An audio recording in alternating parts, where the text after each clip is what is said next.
عورت کے مشورے پر عمل کرتے ہوئے اس نے رکھ تو لیا بچے کو۔ اب پرورش کی جب بات آئی، بچے کو دودھ پلانا ہے، تو دایاں کو بلایا گیا۔ شاہی خاندان میں بچے کی پرورش ہو رہی ہے، بہت ساری عورتیں آئی، دودھ پلانے کی کوشش کرتی رہیں۔ موسیٰ علیہ السلام کسی کا دودھ نہیں پکڑتے تھے۔ ان کی بہن وہیں کھڑی تھی، اس نے کہا کہ میں ایک دایا کو جانتی ہوں جس کا دودھ ہر بچہ پی لیتا ہے۔ اس سے کہا گیا کہ بلا لاؤ۔ وہ جا کر اپنی ماں کو بلا لائی، اپنی ماں کو لے آئی، اور ان کی ماں آئی، موسیٰ علیہ السلام کو اپنے سینے سے لگائی تو دودھ پینے لگ گئے۔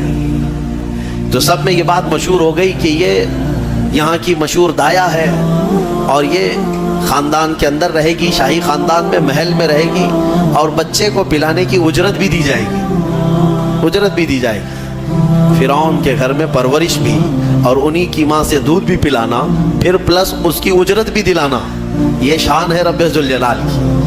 وہ جہاں چاہے جیسے چاہے پرورش فرمائے، حق کی حفاظت کرنا یہ مولا کی شان ہے۔ خیر، موسیٰ علیہ السلام فرعون کے گھر میں پرورش پاتے رہے۔ جب آپ کی عمر 2 سال کے قریب کی ہوئی، فرعون اور اس کی بیوی بیٹھے ہوئے تھے۔ موسیٰ علیہ السلام کھیلتے کھیلتے گود میں آئے اور فرعون کی داڑھی پکڑ کر اس کے منہ پہ تماچا لگا دیا۔ پہلی مرتبہ کسی نے بادشاہ کے منہ پر تماچا جڑا ہے تو بیٹا گھر کا، لیکن فرعون کو پہلی مرتبہ وہ زناٹے دار جو تھپڑ لگا، ہو سکتا ہے تارے نظر آ گئے ہوں، وہ گھبرا گیا، کہا کہ یہ بچہ ایسا کیسے مجھے مار سکتا ہے، ہاتھ کیسے اٹھا سکتا ہے۔ دسترخوان سے اٹھ گیا اور کہا اپنی بیوی سے، بیگم مجھے لگتا ہے یہی وہ بچہ ہوگا، یہی بچہ ہوگا جو سلطنت کے ہمارے خلاف جائے گا۔ پھر بیگم نے کہا ایسا کیسے ہو سکتا ہے، بچہ ہے، چھوٹا ہے، اور لاڑ پیار میں بچے ماں باپ کے ساتھ اس طرح کی حرکتیں کرتے ہیں۔ فرعون نے کہا نہیں، مجھے چیک کرنا ہے، یہ بچہ جاندار ہے، جانکار ہے، یہ جانتا ہے۔ تو پھر موسیٰ علیہ السلام کا وہاں پر امتحان لیا ہے۔ فرعون کی بیوی بچانے پر لگی ہوئی تھی۔ فرعون نے کہا کہ ٹھیک ہے، دیکھتے ہیں یہ کہ بچے کو سمجھ ہے یا نہیں ہے۔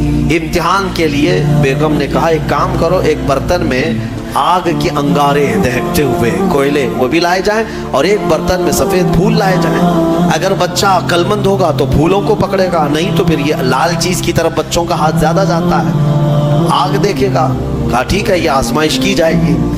ایک برتن میں آگ کے لال سرخ انگارے کوئلے لائے گئے، اور ایک برتن میں پھول لائے گئے، دونوں رکھے گئے۔ موسیٰ علیہ السلام کیا، ہر نبی ماں کے پیٹ سے ہی ہر چیز کو جانتے ہیں، اللہ تعالیٰ انہیں علم بھی نوازا ہے۔ موسیٰ علیہ السلام کو بلایا گیا، 2 سال کی عمر ہے، کہ بچے ان دونوں میں سے کوئی چیز اٹھا لو، اٹھا لو۔ تو موسیٰ علیہ السلام کا ہاتھ پھولوں کے برتن کی طرف ہی بڑھنے لگا۔ یہ تو امتحان تھا۔ جبرائیل علیہ السلام اسی وقت نازل ہوئے اور آپ کا ہاتھ پکڑ کر کے آگ میں ڈالا۔ آگ میں سے ایک کوئلہ موسیٰ علیہ السلام اٹھائے اور اپنے منہ میں رکھ لیے، جس کی وجہ سے آپ کی زبان جل گئی، ہاتھ میں بھی آگ لگی۔ پھر فوراً ہٹایا گیا۔ فرعون کو وہ سیٹسفائیڈ ہو گیا کہ نہیں، یہ جانتا نہیں ہے، جانتا ہوتا تو آگ نہیں اٹھاتا۔ بہرحال موسیٰ علیہ السلام کو اس آگ کے کوئلے کے زبان پر رکھنے کی وجہ سے زندگی بھر اس کا اثر رہا، زبان میں زندگی بھر اثر رہا۔ پھر جوانی آئی موسیٰ علیہ السلام کی اسی گھر میں پرورش پاتے ہوئے۔